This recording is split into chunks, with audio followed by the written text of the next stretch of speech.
Assalamualaikum warahmatullahi wabarakatuh. My name is Argyadini, and this video is to fulfill an assignment for English course.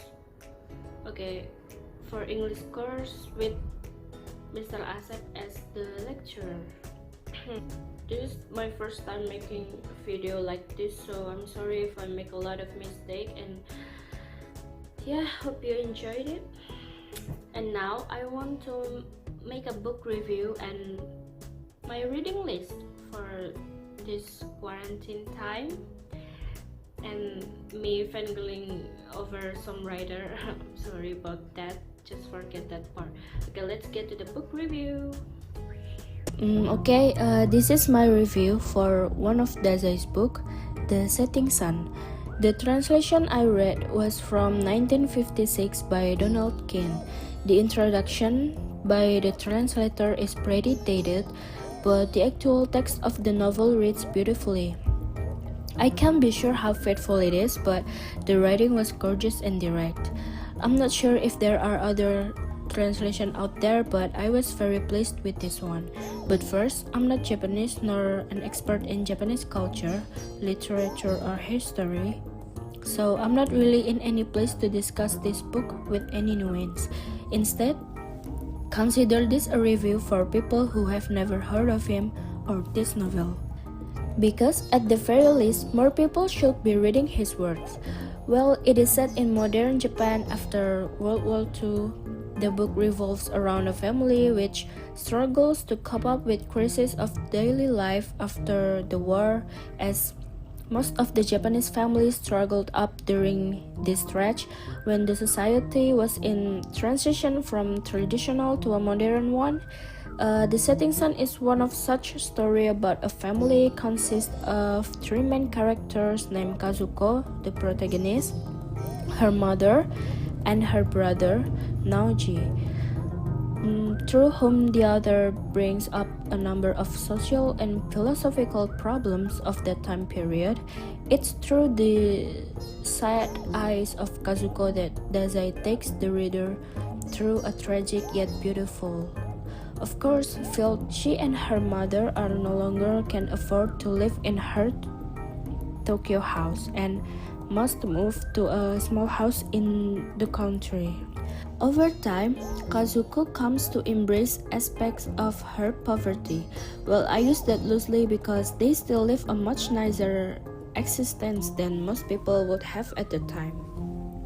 But she also begins to deal with her mother's failing health and her brother's drug problems. Through this, her understanding of herself and the world start to dramatically change.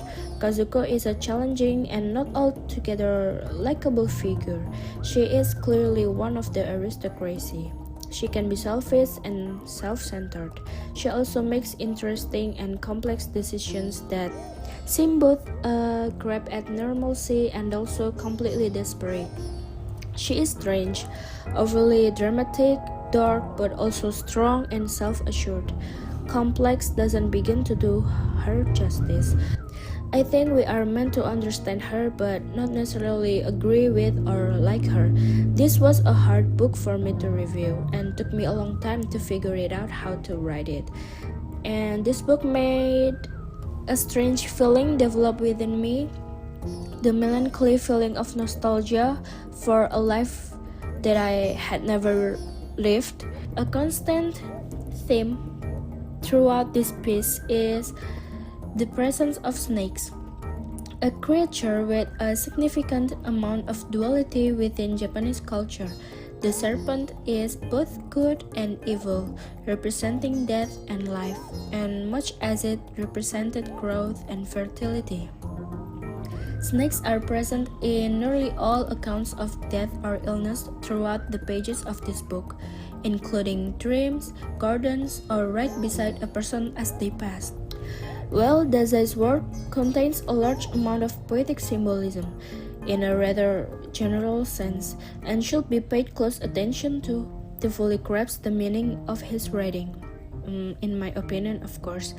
This being an Osamu Dazai novel, it is sad, melancholy, depressing, and ultimately tragic in many ways. This book is a masterpiece. With this in his work, it's truly not hard to see why Dazai is considered one of the best post-war authors within Japanese literature. He creates a world within which the reader can resonate with, despite us never knowing it. We know his words, despite never having heard of the book before picking it up. He's very famous in Japan. Even he has his own anime character. Oh my god. I will show you guys his character. It's so cute. Okay, that's all. That's my review for this book. Thank you. That's my review for this book, this amazing book. And oh, and by the way, I found the meaning of the setting sun for Japanese people. If you want to know, I will read it for you. The setting sun refers to how Japan, the land of the rising sun, was in a period of decline after World War II. In her last letter to Mr. Uehara, Kazuko says that Japan is struggling against the old morality, like the sun. You may not gonna be able to understand that because you haven't read it yet. So if you want to understand what's the meaning of the setting sun and what's the meaning of the text that I already read it before, read this book and you will understand. Okay, actually I want to make 2 reviews, but I don't bring the other book, so maybe I'll talk about it a little. Okay, the other book is a book by Dazai too. The title is No Longer Human, or Ningen Shikaku in Japanese.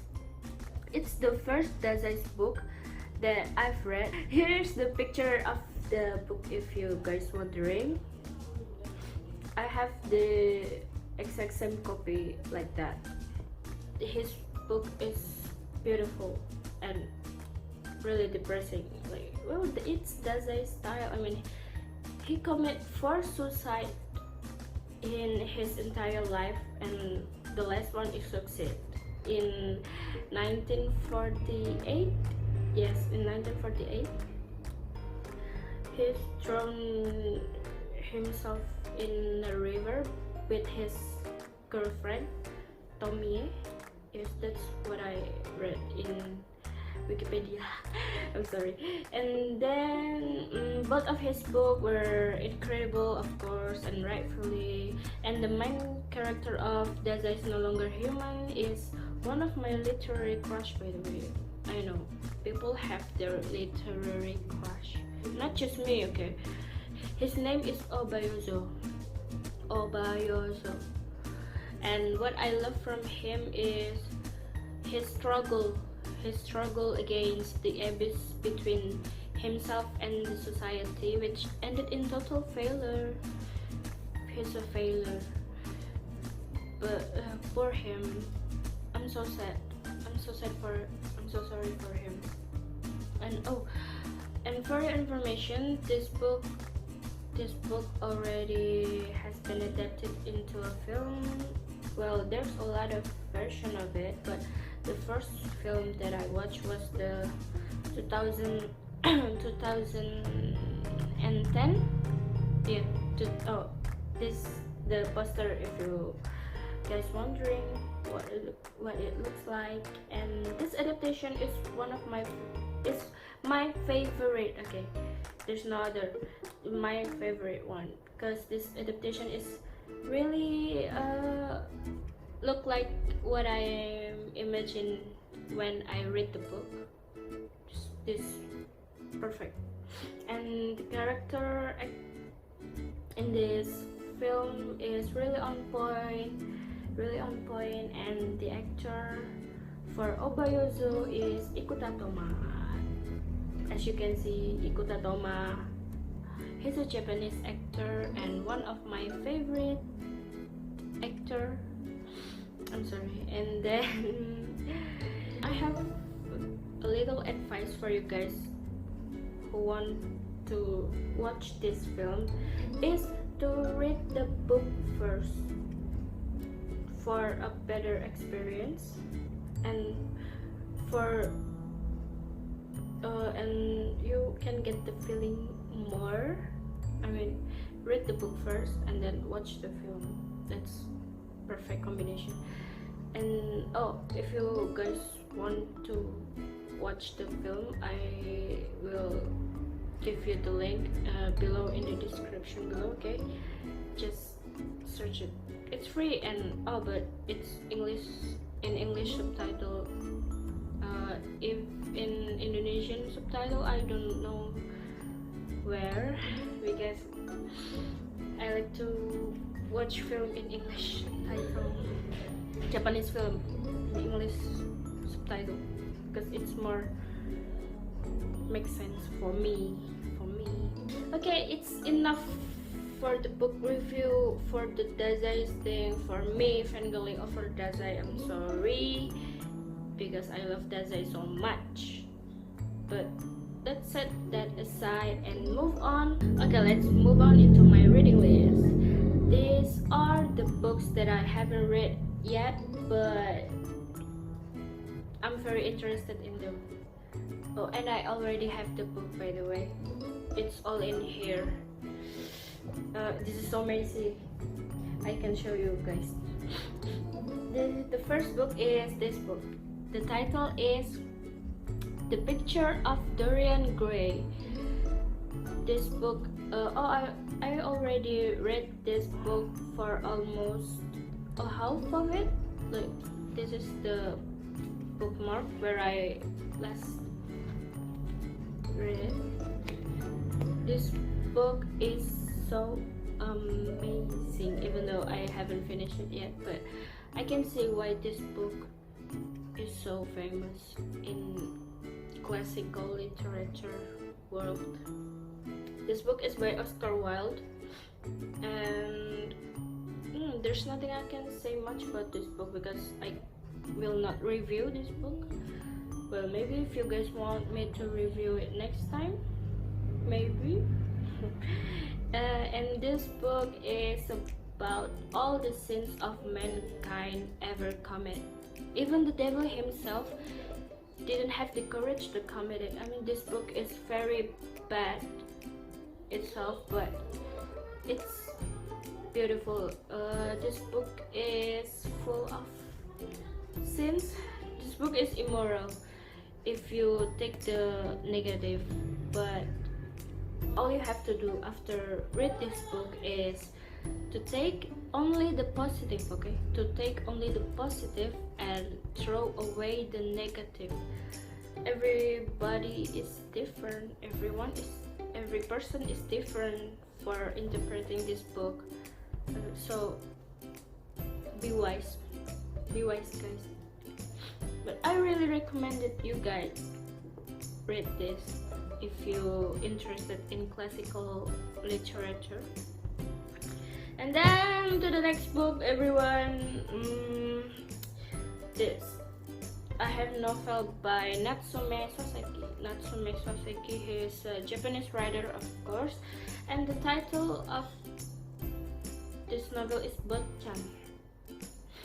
Bochan, the meaning of Bochan is young master, or tuan muda in Indonesia, tuan muda. It says here that this novel is similar to The Adventures of Huckleberry Finn by Mark Twain.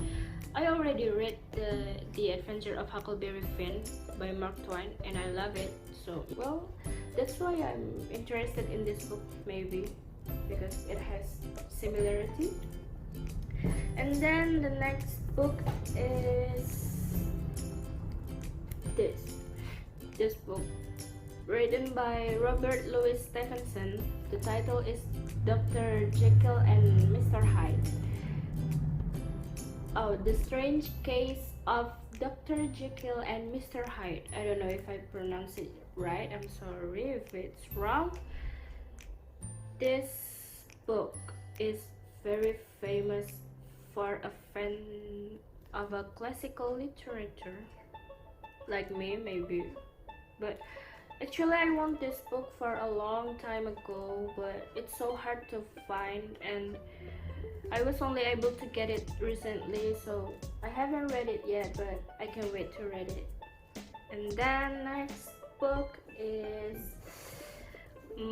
one of my favorite, and this is a book by Edgar Allan Poe.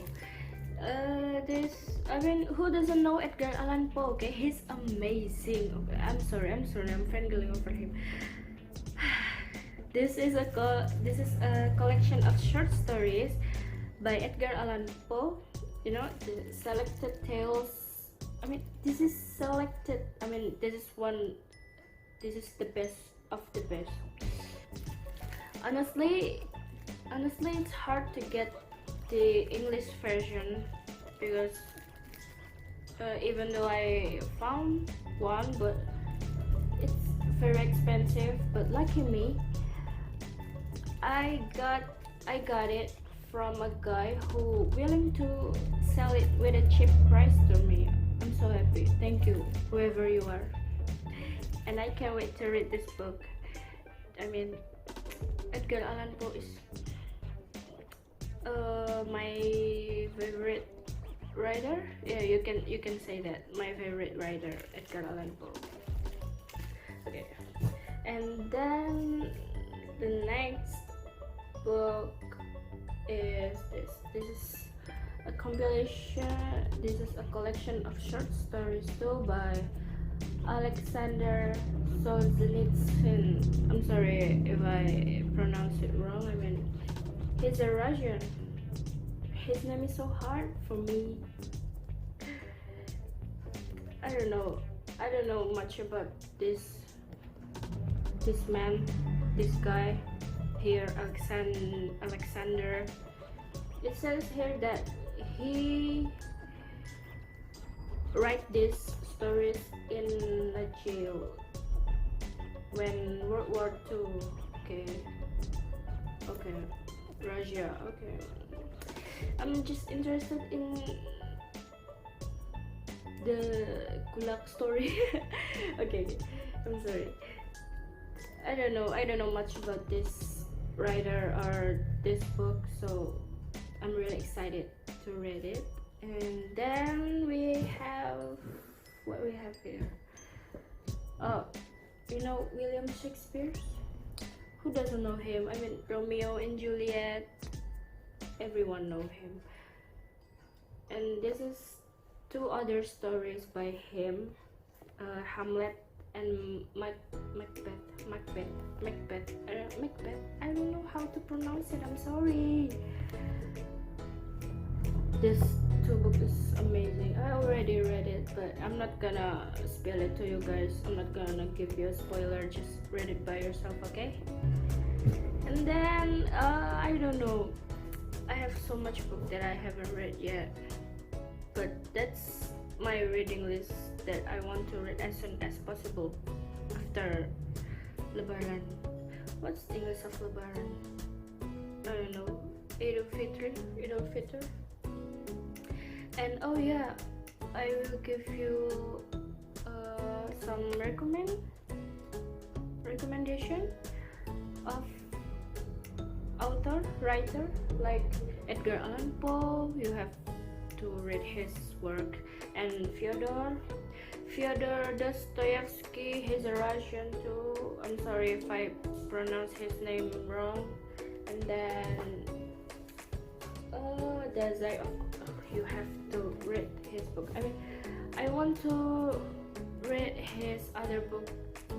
The title is Schoolgirl, but I can't find it anywhere. I mean, it's so hard to find the English version for his book.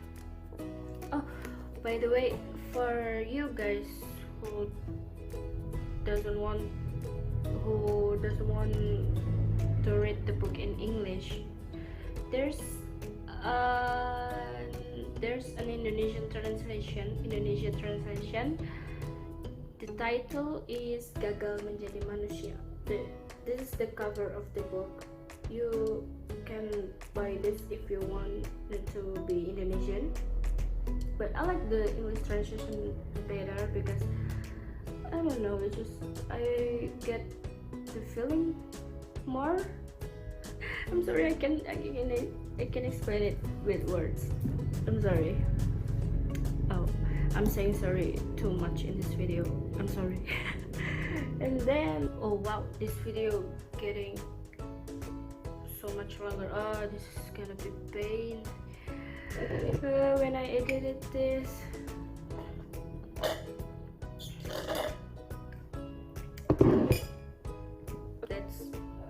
That's all from me. This is my very first time I make a video about me talking to myself in the camera. Oh, I'm sorry if it's bad. Thank you for you guys who watch my bad video, and hope you like it. Maybe if you like it and want me to make it more, I got a lot of time in this corona time, quarantine time. I don't know what you guys say. Okay, that's all for me. I'm sorry if I make a lot of mistake, but I'm sure I make a lot of mistake. That's all for me. Assalamualaikum warahmatullahi wabarakatuh.